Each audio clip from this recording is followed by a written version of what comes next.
Hey, what's going on, friends, family? My name's Skylent. Welcome to the ranch, and this is definitely an editorial. This is completely just like a podcast or a video gameplay commentary. I just wanted to say something that I felt was missing from the MMORPG genre, because a lot of us are talking about it. A lot of us are jumping into these games and trying them out, seeing what classes they have, seeing what end game is potentially there. You know, just maybe make some friends, something like that. You know, we're all just trying to go on these quest adventures and make some memories. But I gotta say, and I think you guys might have been noticing that there is a trend with MMOs when you're leveling, when you're doing the end game, when you're literally doing anything in the game, and at any point, you are probably killing something. You are probably taking likely a big sword or a very big fireball, putting it somewhere that some orcs don't like it. Oh, no offense, Horde. No offense. I'm for the Horde myself, but oftentimes it's like Minotaurs, orcs, monstrous-looking races, and that is in fact racist in terms of the video game, but I would have to say in the connotation of World of Warcraft, it makes sense. In connotation of certain games, maybe Warhammer, it kind of fits with the lore, but oftentimes, man, there's just a lot of killing in these games, which, hey, look, you know, ever since Mario, we've been jumping on Goombas, I get it, and I know I'm a vegan, I'm a pacifist in real life, and, you know, maybe I'm trying to be a little preachy. Oh, whatever you want to justify it as, I think we can all admit that in RPGs in general, it would be cool if there were pacifistic options. It would be cooler if there was stealth options, or modes of playing that's just a little bit differently. And really good RPGs do allow you to do this, actually. So I really do appreciate pacifistic runs in stealth games, especially if it's a RPG, action RPG. Definitely love that. But then again, you know, I love my Monster Hunters, which actually has a message of environmentalism to an extent. So, you know, to a point, I can forgive it. You know, I like Dark Souls. Why not? Sure, absolutely. And yes, I will jump on a Goomba every chance I get. You know it. But just when I'm playing a game and I'm in a living, breathing world and I'm trying to play as a character, it would be cool to roleplay as somebody who just crafts, or is just a pacifist that just wants to make swords, or just maybe wants to bake, which was actually my goal when playing RuneScape. And, you know, playing Albion Online, it could be pretty fun, maybe mining, or maybe playing Guild Wars 2. There are options to do the hearts, or just to run around and do jumping puzzles and explore the world. Maybe, I think it might be possible to do a 1 to 80 without actually ever fighting anything. So there are some games that kind of can let you do it, sort of a little bit, but I still feel like it's very underrepresented, in overall, in general RPGs, but almost in every single MMORPG, it is nearly impossible. And in fact, the gameplay in the background that I'm showing you is of a game that has, well, with its lore, genocide is literally tied into it. You know, murdering, killing, player killing, absolutely. Genocide of creatures living, like, they have freaking civilizations, right? They have communication, they talk, we just go in, we just slap them silly. But even in Black Desert, you can actually choose to just raise horses, you can just fish, you can, and you know, even though I'm a vegan, yeah, I get it, still, that's significantly more pacifistic than literally murdering and, you know, things that have written languages and could be a part of society. There is literal slavery in Black Desert Online, so I think it's kind of funny and ironic that Black Desert Online, with all of its, frankly, a grim, dark atmosphere, actually is one of the better games to be pacifistic. But of course, it's a sandbox game, and that is actually the case with some games. I think it's possible probably in EVE Online, absolutely in Albion Online, to an extent RuneScape even, though there are certain quests that are Slayer quests, so I'm not really sure how that works out. But I'm just saying that when I play MMOs, it would be great to be able to have more options where quests maybe have alternative modes of accomplishing them, which is actually the case in Guild Wars 2. But it just seems that there is, not just in terms of mechanics, a lack of pacifism, or sort of, I think there's really a lack of any sort of vegan outlook when it comes to the story, when it comes to the world building. It just really kind of boggles my mind that, you know, maybe a game like World of Warcraft has such a culture of, like, druids being so closely entwined and tied to murdering things. And I guess maybe that's part of the lore, is like, you know, you kill things, they get reincarnated, so it's not really killing them, and it's actually kind of cool, like they like the hunt. I don't know, things get a bit weird whenever you include the afterlife and reincarnation and loops of that. But in the end, it's just really weird that, you know, you have all these different civilization and cultures, and yet none of them are really pacifistic.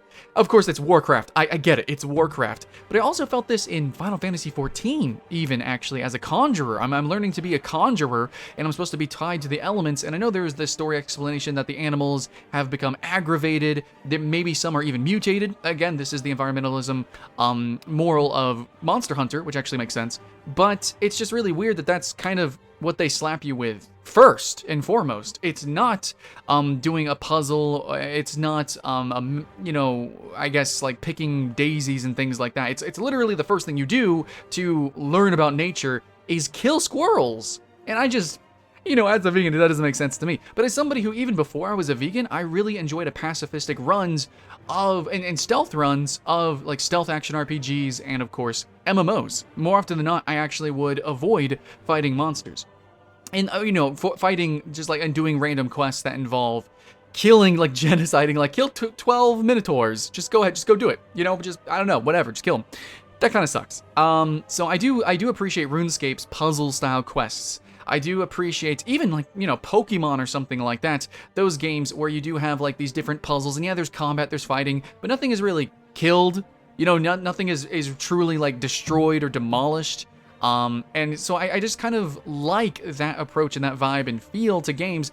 And yeah, again, some RPGs do it, but basically almost no MMORPGs actually allow you to be a true pacifist or show cultures that are pacifistic. They don't talk about any sort of veganism. Everything is just really designed with, I think, a very limited scope of appreciation for the real world, like a worldliness of different cultures. And yet, because it is an MMO, they kind of extrapolate and then kind of just bullshit.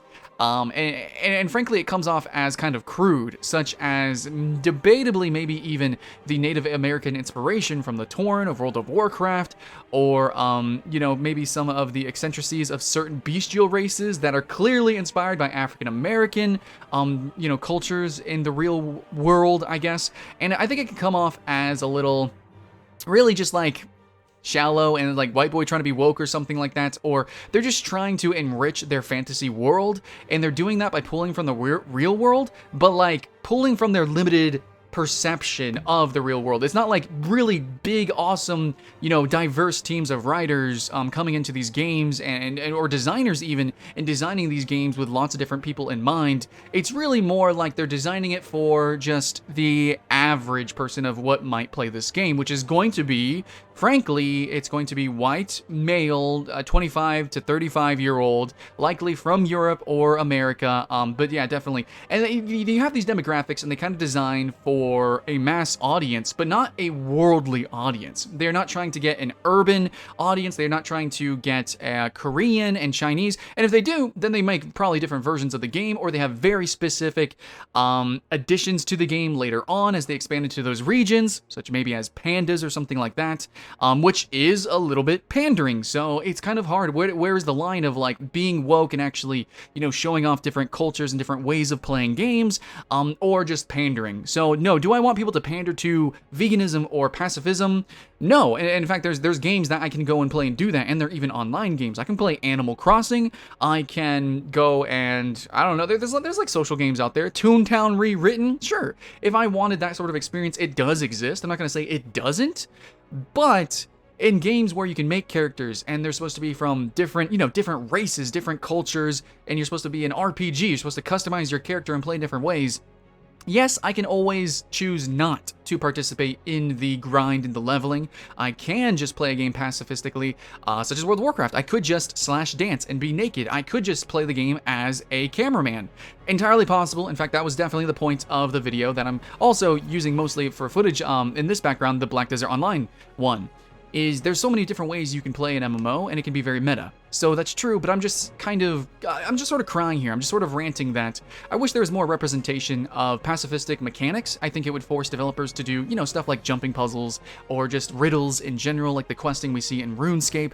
Things like that are definitely more appealing to me than, frankly, kill 5 boars. Now kill 5, you know, minotaurs. Now kill 5 dragons. Like, that kind of sucks, especially when you start getting into the grandiose storytelling where, you know, everything has a purpose, everything has, like, you know, culture, civilizations, there is, like, you know, deeper meanings behind everything, but you're just genociding them. All through leveling, you're genociding them. Oh, wait, this one, you know, the Hogger actually has a backstory. Fuck him, kill him. You know, everything kind of just boils down to basically just kill them. Just, you know, and reasons to kill them.